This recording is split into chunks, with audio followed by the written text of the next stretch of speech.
Oh my God. So I just saw the Sean Strickland versus Khamzat Chimaev press conference.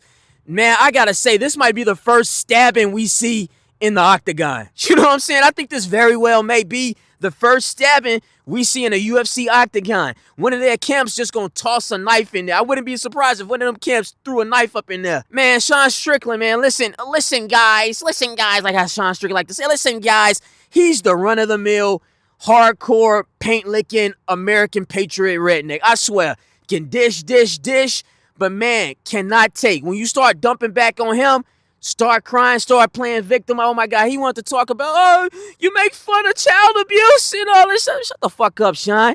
And shut up, man.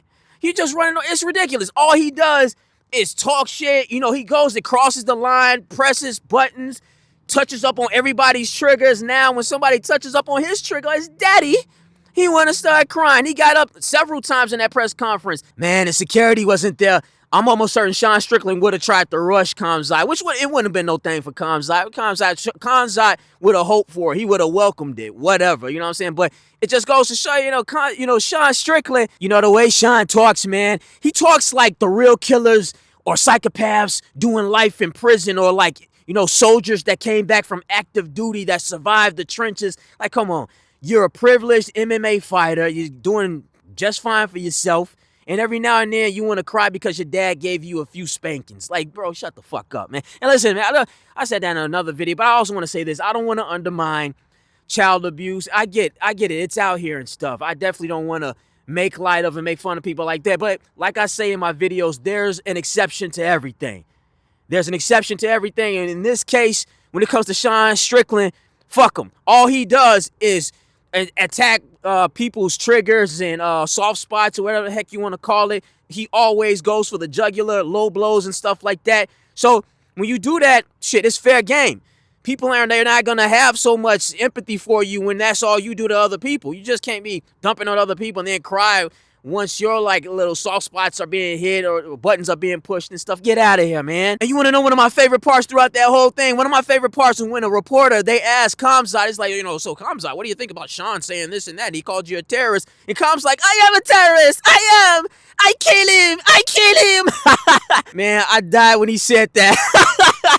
I kill him all. I terrorize him. That's what he's going to be doing in that ring. Yes, Sean, I kill you. It's going to be like 9/11-2, 9/11 part 2. I am a terrorist. 9/11 part 2. I stab him. I kill him. Man, that whole press conference is a circus. But like I said in another video, I think Khamzat on paper should win the fight. That's what I think. I think this is a mad easy fight for Khamzat. And everybody's going to be saying, oh, well, puncher's chance. Okay, yeah, puncher's chance aside. Everyone has a puncher's chance. But we're talking 9 times out of 10, or maybe even 8 times out of 10, Khamzat wins that fight. I mean, Sean Strickland is not known for knocking people out. He's not known for any. He's a volume-type fighter. Oh, yeah, like, only thing, okay, maybe he can get that Hail Mary KO. But aside from that, let's get real. He's not knocking Khamzat out. He's damn sure not out grappling him or wrestling him. Now, again, of course, anything can happen. Maybe Sean will display some crazy takedown defense or whatever. But Hail Mary shots aside, how does Sean win? He doesn't. Oh, man, they got motorcycles. Come in. Oh, they riding motorcycles over there. I don't know if you guys can hear it on through this mic or whatever. I finally invested in a mic. About time, because I was tired of always being in situations like this where you got people riding motorcycles, cars everywhere, and you could just hear it all on the camera. So, but when I play this back, hopefully you can't hear the loud motorcycles in the back. But yeah, bro, Sean's gonna lose, bro. That's what I think. And everybody's down in wrestling and stuff. And I said this in plenty of videos also. I'm just gonna repeat myself. I'm gonna keep repeating this. Wrestling is still a very dominant style of fighting. It is. And a lot of people, they don't like Khamzat's last performance, as if that's what he is known for. Khamzat is a finisher. So what? He didn't finish Dreykus. It was a 5-round. It was just 5 rounds of pure domination. Really, control is domination. Ground control is domination. But that aside, he is a finisher. I think Khamzat has plenty of KOs on his record. Probably more so than many people in that weight class, the middleweight division. So, and I don't know what his finishing rate is, but it's very high, extremely high. I think most of his victories are by finish, like TKO and some submissions on there. So to look at his last fight and be like, oh my God, he's such a boring fighter because he wrestles and this and that. No, he's a very entertaining wrestler. At the end of the day, he's a mixed martial artist. He can bring the strikes. He can bring it all. And like I said, if all you guys want to see just striking, hey, watch boxing, watch Muay Thai. I think one championship. They host like Muay Thai bouts, kickboxing, K1 style bouts, whatever. Watch that. But if you want to watch MMA, if you're going to call yourself an MMA fan, stop complaining about the grappling. I think you got to make a distinction between fight fans and martial arts fans. Fight fans, they just want to see blood and gore. People standing and banging. They want to see KOs. They want to see the circus-like drama. They yelling in the back and forth. People talking about people's mamas and this and I'm going to kill you and stuff like that. Whereas the martial artists, they don't really care so much about all of that. I think that's why I like one championship so much, because it's more centered around just the competition, all the circus, the antics, and they appreciate the full spectrum of martial arts. And martial arts was ultimately designed for self-defense, not self-offense, not to learn it, then go around trying to conquer everybody and beat people up and exert manhood and dominance. I talked about that in another video, the last video. Sean Strickland, he's like that. And even Khamzat to an extent, but especially Sean. He has this weird masculinity complex. Like, he always got to prove his manhood. Everything, I can't stand guys whose like identity is heavily rooted in what it means to be a man. Cannot stand it.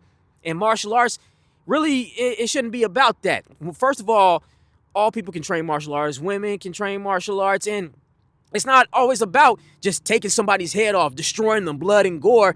Sometimes martial arts is simply about subduing the person without actually trying to brutalize them. Sometimes you might have to brutalize them depending on the situation. But martial arts isn't all about just KOs, blood and gore. It's not.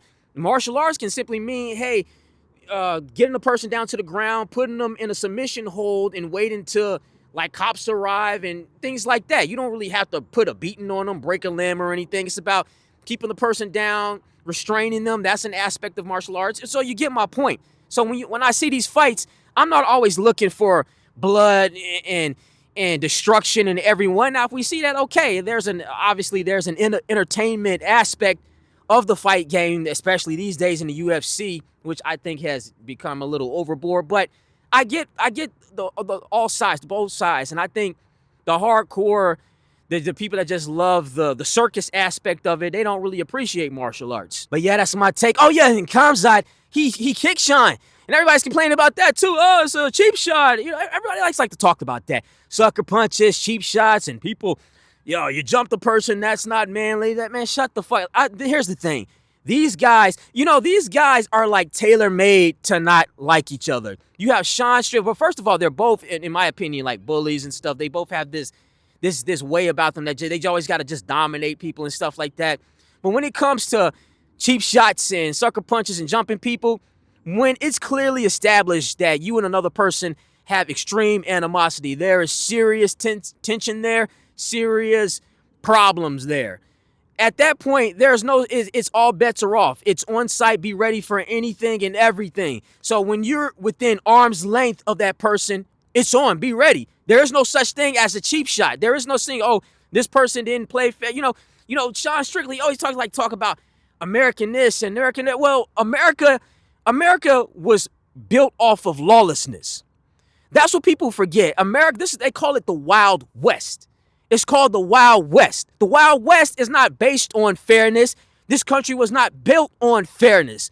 And you look at back in the day when war was going on, people were cheap shotting people left and right, ganging up on people left and right. They were attacking other groups who weren't prepared from a weapon standpoint and stuff. When you look at, I don't know, the Europeans that came here and they were attacking the indigenous. The indigenous didn't have all of the guns and stuff, and the Europeans, they didn't care. So it's never been based on fairness and honors, all this shit. It's about getting the upper hand whenever you see the opportunity to do so. Yeah, and so this whole shut the fuck up. That's all mind games. When you have a problem with someone, it's anything goes, because this whole situation, Khamzat and Sean Strickland, it's past like sportsmanship at this point. Obviously, you saw the goddamn security there.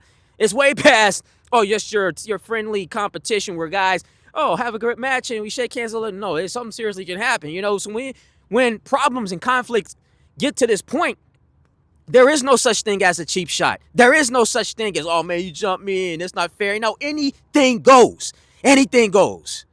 You know, so, and I think part of being a man is understanding that, or being a man, as I say, at least based on, you know, I don't like to use that term, but, you know, if we using Strickland logic, if you want to go by what the fuck it means to be a man and all this shit, being a man means understanding this. You got to know when you deep into the trenches of battle and anything goes. You got to know when anything goes at that point. I think it's clear at this point anything goes. So, yeah, that's my take on it. I think Khamzat on paper should win, and I can't wait to see it. I kill him! I'm gonna kill him! I be his daddy! I be his daddy in the ring! Everybody!